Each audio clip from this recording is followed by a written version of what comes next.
Most of you I met yesterday. I'm one of the organizers, Stefan Budwinski. I'm head of the research group of the psychotropic substances at the Charité together with Tomislav Majic. And it's my honor to introduce our next guest, Frank Zobel. Frank Zobel is a sociologist and public health researcher. He is deputy head of Addiction Switzerland, the largest epidemiological center for substance use in Switzerland. He had many large positions in the last year. He worked for the European Monitoring Center for Drug and Drug Addiction. He was involved in the writing the European Drug Report, and he worked for the University of Lausanne for the Institute of Social and Preventive Medicine. He's at the National Advisory Board for Addiction Issues at Switzerland and of the Scientific Board of the French Monitoring Center of Drugs and Drug Addiction. It's a great honor to have you here. Welcome, Frank Zobel. Okay.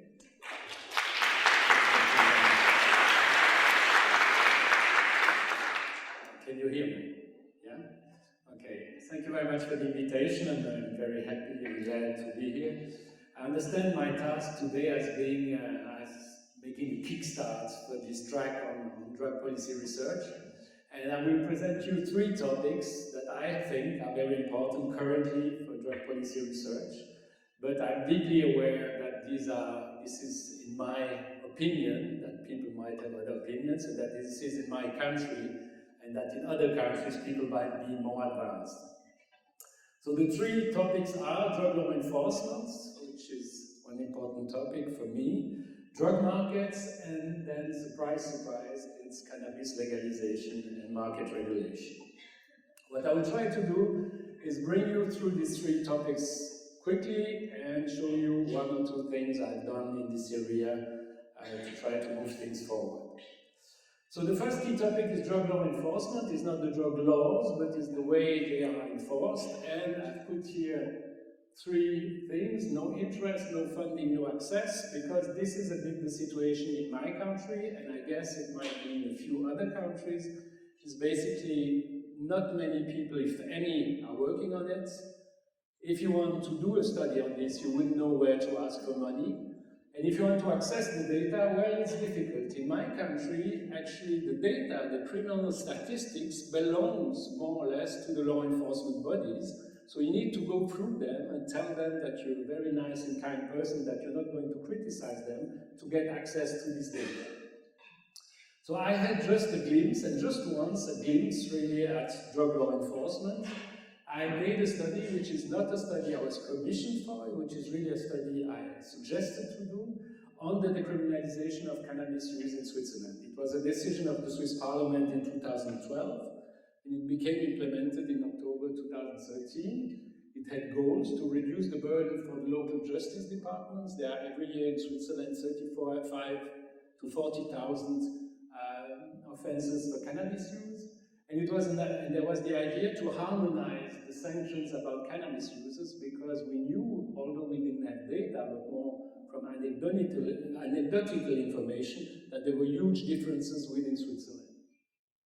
And the parliament set some rules. It's only for adults. You cannot have more than 10 grams of the cannabis with you, and you shouldn't have, and there should be no other simultaneous offense. So what it changed is that before, in what we call the penal procedure, or the ordinary procedure, if you would be caught by the police, the case would go to the prosecutor. The prosecutor would then have 2 possibilities: give you either a warning, he had that possibility, or to give you a fine with some court costs in addition. It would be 200 to 500 Swiss francs. Swiss francs are about 10% below the euro. And then the fine could increase with reoffending, with recidivism. All cases would be recorded in the justice system. The new procedure is much simpler. You get caught by the police, you get a 100 Swiss franc fine, 90 euros, which you would have to pay within 30 days. If you don't pay it, you go back to the old procedure. There's no recidivism. You can do that 100 times. You just pay these 100 francs every time. There are no records except for administrative purposes. Now, this was the situation before. I selected only the cases that would fit for the decriminalization scheme, and you see the differences. These are the Swiss cantons. Switzerland is a federal country, a small and federal country with 26 units of different size. But here you have offense rate per 100,000 persons, and you see that there are huge differences going from about 70 per year to about 380. That's where I live. And you see that these big differences, and you have also these differences I told you about before in the way people would get sanctions, either just by warning or by relatively heavy fines. And now this is the situation afterwards, after decriminalization, and you see in red are all the cases for where the administrative fine is applied, the administrative procedure, but you still have a lot of blue. You still have a lot of penal procedure, and what you see is that you have in some of the cantons in Switzerland, you have just almost only administrative procedures, and in other ones, you have just penal procedures. How comes? We just decriminalized all these cases. How is this possible? And you can see that it's particularly the case also with those countries which have the highest rates of offenses, although it's also the case in those with low numbers of offenses. And overall, we had plus 15% of offenses overall with no change in the cannabis prevalence in Switzerland. And what you see also, if you compare the highest and the lowest canton, is that in some places decriminalization meant a decrease in the number of offenses, and in another one, the one at the other extreme, it meant a doubling of the number of offenses. And if you follow me and you understand that, is that the number of penal procedures on the canton on the right, which is called valleys, the valley is where you go skiing maybe, be careful when you go there, is that the number of penal procedure have remained the same, and as if there would be a new offense in Switzerland now, the administrative procedure had doubled the overall number of offenses. And I just put you the prevalences we have to show you that this has nothing to do with cannabis use prevalence. So what happens? Well, of course, drug law enforcement. I mean, the law is clear, relatively clear. So what happened? How does this come? And how do you get to the information to know what is happening? So what we did is we sent a questionnaire to all the police and justice department of Switzerland, and it was the first time in my life ever that I had a 100% response rate, so it was an interesting experience. And what they told us, we gave them a set of questions, we gave them different cases and told them what do you do with such a case, and what they told us all is we make it exactly as it is said in the law. We make it by the book as it is said in the law. But then we looked a little bit at some other documents they had sent us because there are some guidelines on implementation, and we found just a few things. And I mean, this is just a part of what is happening. We found, for instance, that 2 cantons apply the decriminalization of drug use only for first cannabis use. So Switzerland just decriminalized cannabis use overall, and you have 2 places in Switzerland at least where they've decided, I don't know how, probably some court decision somewhere, sometime, that it's only when you say it's the first time I use cannabis. Another one has decided that it applies only if you pay it immediately. So one canton in Switzerland has decriminalized cannabis use if you have 100 Swiss francs in your pocket. Which is, I mean, it's weird. You don't have that all the time, right, in Switzerland, even though it's a rich country. And then we learned also other things, but this is more anecdotal, that basically the idea to have in law, if I understand it correctly, to have this thing with the simultaneous offense is that if you have several offenses at the same time, you group them and then you make one case. But then what we learned is that police officers use that in some places in Switzerland to have simultaneously admitted offense. So typically, you get caught with cannabis and then you get asked, but have you ever taken another drug in your life? And you say, yeah, 2 years ago I've taken, tried ecstasy or cocaine. Bang, you're out of decriminalization. So you have this type of practice. And then we know also that although, and that's funny because it's impossible to get them say this, is that some cantons in Switzerland are not really happy to sanction cannabis use, but they cannot say it because with the law, with the climate, they can't do anything. So just to give you an answer on the question, is decriminalization a good thing? Well, yes, but you know, there's 50% more offenses. In addition, there were 20 to 25% unpaid fines, and why, we don't know. And there's a replacement rate overall of the offenses of about just the half. So about half of the cases in Switzerland have been decriminalized. And there is, and that you remember, that was one of the goals of the law, was to, you know, to have people being treated the same way, you know, all of Switzerland. No, actually, the weight of sanction has increased with decriminalization. So there are also more reasons, you know. Drug use, possession, trade is a victimless crime. That means that nobody who is in the crime will go to the police and complain about it. So the police has to actively look for them. And we know that drug law enforcement bodies, we know that from other countries also, that they look for their offenses more or less actively, using different strategies and according to different ideologies, and there is a need to look into this. I mean, that's like prevention programs. We have the right to look into this.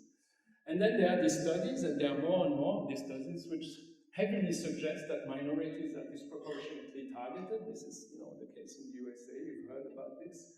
And that drug law enforcement can be used for improving police statistics. You know, there are two famous cases to improve police statistics. It's cannabis users and illegal immigrants. If you want to have more cases, rapidly solved cases, these are the two items you can easily target.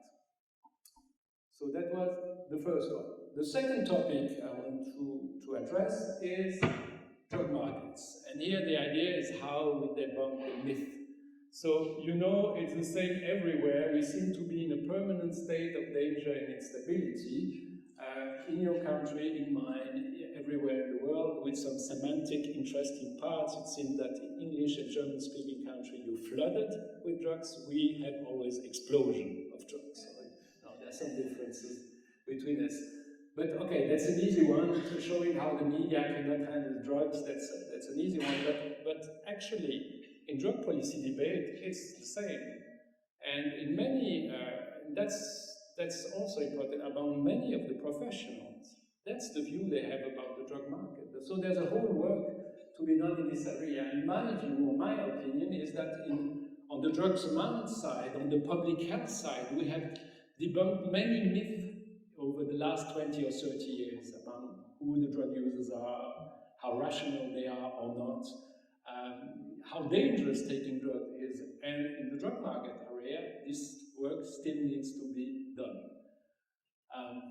And there was a report at the European level which has also shown this. So my little contribution to this, or our little contribution, is a local drug market study in my area, which has a population of 750,000, which I think the most interesting part of it is that's an interdisciplinary collaboration between public health research institute and forensic science institutes, which gives us access to a whole set of data going from public health data, access to drug users through the public health services, to law enforcement data, police investigation, police informants also, judicial files, and to new methods such as wastewater analysis or the analysis of the residual content of syringes. And we have always a mix of quantitative and qualitative data because that's, for such a topic, certainly the best approach. So what we do, it's very simple, it's very straightforward. We have divided the market in three parts: the opioids, the stimulants, and cannabinoids. There would have been other possibilities, but we have done it this way. And we look at four things: the products, what is available on the market, under which form, and at what price; the volumes, how much is consumed and how much is available; the structure, how does it work, who are the players, how do they behave; and the value, what is the turnover, how much money is in that market, and what are the earnings of the different players, and also how much money do you need if you are a drug user to be on that market. So we have started with the opioid market, and we have, I think, shown that first thing, it's an incredibly stable market in my country and where I live. It's a true heroin market with low purity heroin for a long time. And when I say it's a true heroin market, we have looked in wastewater, we have looked in syringes, we have looked in smoking material. There are no traces of fentanyl or other drugs where there's no trace of this opioid NPS you hear about. The cutting is very clear, it's at the single level, it's done by the drug dealers, it's with a mixture of paracetamol and caffeine, which has already the color and texture of heroin. And there are two main packaging units. It's the dealer's packaging units, it's a 5 gram bag for about 100 to 150 francs. And the users, which is the dose, it's about 0.2 grams, sometimes a bit more, for 15 to 20 francs. And we have seen, and that was clear talking to all the older police officers and all the older drug users, is that the structure and the organization of that market is there for 20 to 30 years. So no permanent change. The people might change. This is a market that is held in our country by ethnic Albanians. They were first more from Kosovo, now more from Albania. But they're in that market, they have the control of that market for a very long time. What we found also is that it's a small market. For the first time, using both wastewater analysis and a demand-based estimation, we have estimated the size of that market, and we came to about 145 to 205 kilograms of street heroin. And if we add the seizures, you're about 162 to 210 kilograms, so that's not immense. And an estimated market turnover of 8 to 11 million Swiss francs a year. So that's just a figure, just to give you maybe a point of comparison. The institution I work for, with 30 full-time jobs in Switzerland, has a budget of 7 million francs. So we're not talking about something that is huge here. What was interesting also is that we could calculate the part of the turnover, which is actually the dealing between the drug user that allows to pay for the drug, and that's more than half of the money in that market, is money that stays between the drug user and that is used to pay for the drugs. That means buying from the dealer, from the international dealer, and then selling it to the other users. And we also could estimate for the first time the yearly earning of the international drug trafficker for this area, and it's not big, it's 2 to 4 million Swiss francs. That's not huge. There's no risk of corruption in Switzerland if you have a business of 2 to 4 million francs. That cannot be an immense market. So there are many other reasons, I think, to do this type of studies. First, that drug markets are an important component of the drug problem, often a neglected one.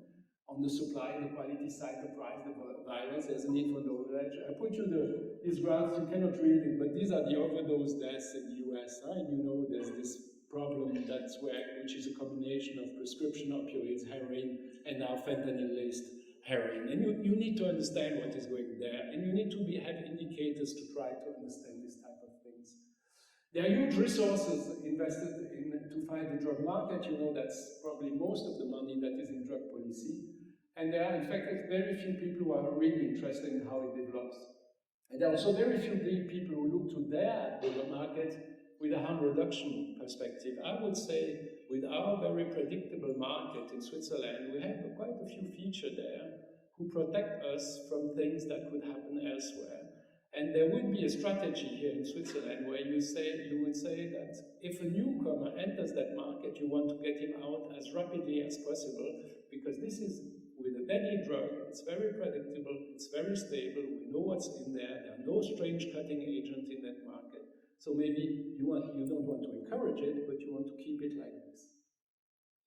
And just to finish with the media, actually we had a lot of media coverage when we came out with the studies. We had all the Swiss TVs, we had all the Swiss radio, the biggest Swiss radios, we had all the newspapers, and not one of the journalists went off track. And this is also a first in my life, I never had that before. So there's a possibility, probably, to slowly change some of the views about the drug market. Now, the third and last topic is the cannabis legalization and regulation. I wrote the broken down because I am convinced that what happened on the 1st of January 2014 in Colorado, which is the first fully legal market in the world, is a major change. It's like the Iron Curtain which falls. It has a history before, but it changes the world. It is, and it changes the world for us drug researchers, massively.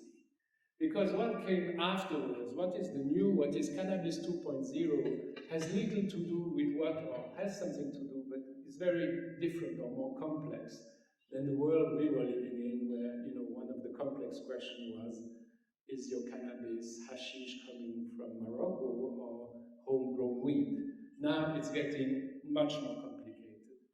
And what we did is, and my guess actually is that it's more complicated than alcohol, because you could say, okay, alcohol, we have an example and so, but there are a few things with cannabis, like the fact that you can, home growing is quite easy, that you have this mixture between cannabis, between medical and recreational use, and so makes it possibly more complicated than what we know by now. So what we did in Switzerland is we tried to follow, with a colleague, we tried to follow these developments and to inform actually the Swiss people, that was our goal, and the Swiss professionals about what was going on, simply by describing the developments that were happening, who is legalizing, with what model, with what result, what do we know about market data, etc. And we put that out, and it was my first blockbuster, actually, because in Switzerland, so this may be not much in your country, but for such a report, 14,000 downloads is something quite surprising. And there were times where every week the telephone was ringing, and a head of police was calling me, could you come and explain us what is happening with cannabis? Because our police officer would like to know. So it was really an interest, and there's a kind of social demand also to understand what is going on.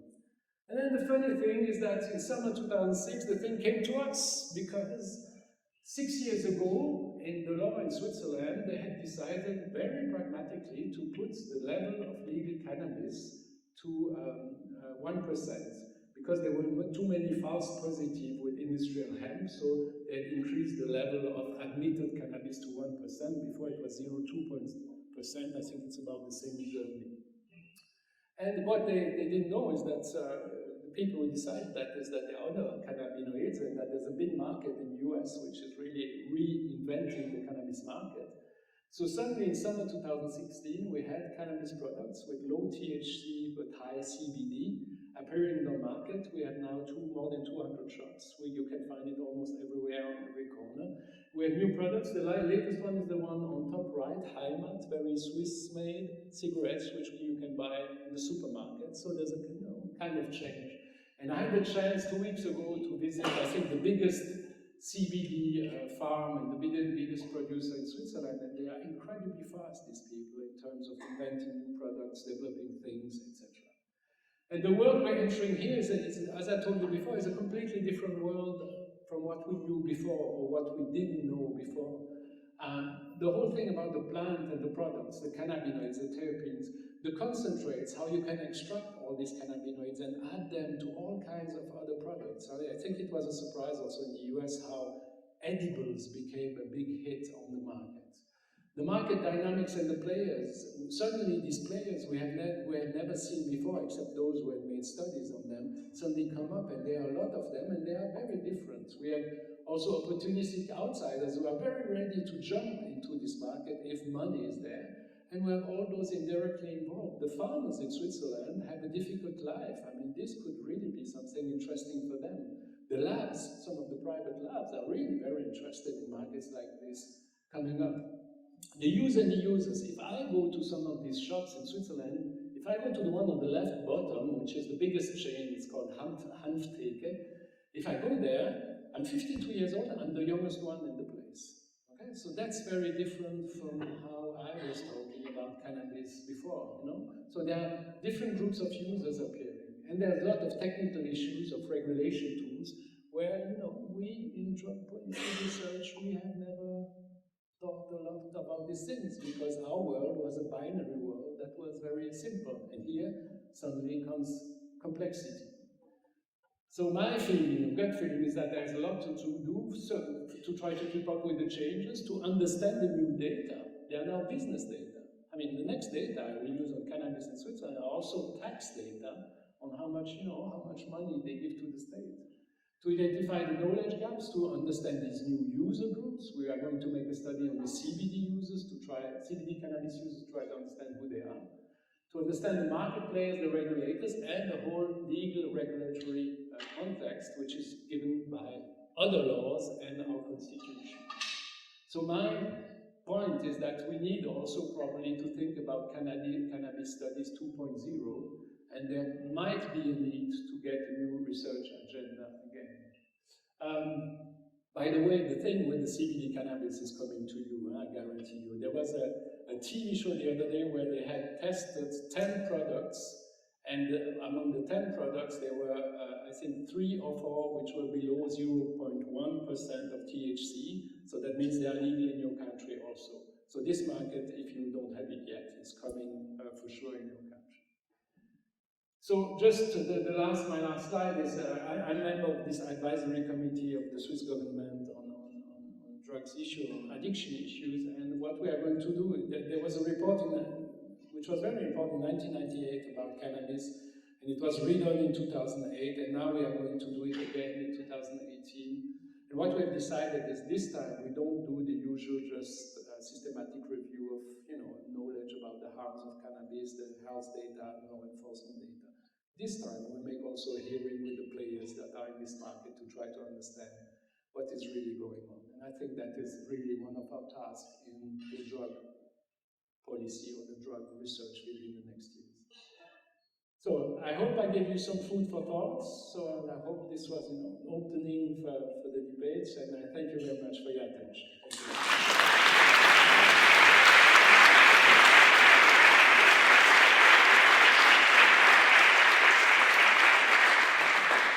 Thank you very much for this enthusiastic talk. And we've got a few more minutes for questions. Yeah, perfect. Thank you very much.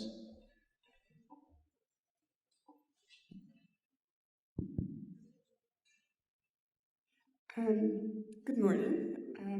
In the first part of your talk, where you talked about, so previously you had government expenses of 200 to 500 Swiss francs, and now you have potential earnings of 100 Swiss francs for everything that is below 10 grams. Did you see any increase in law enforcement activity due to that new economic incentive?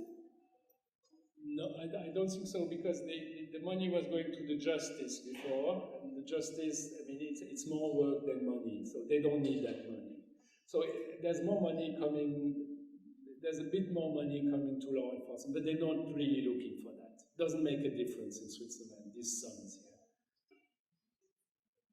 Very nice talk.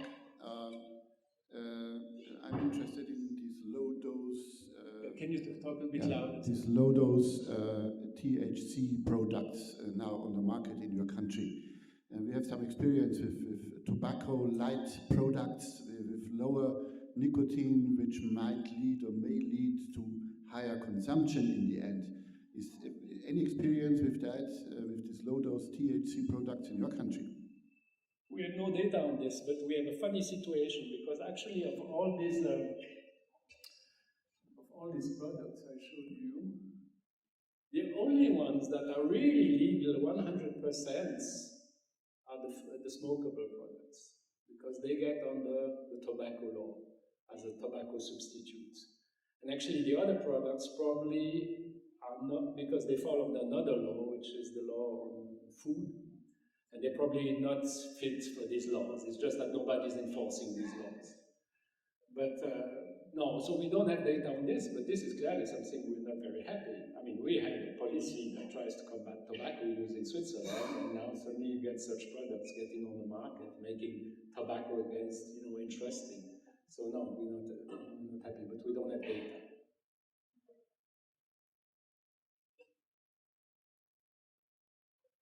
Any more questions? There is one, yes.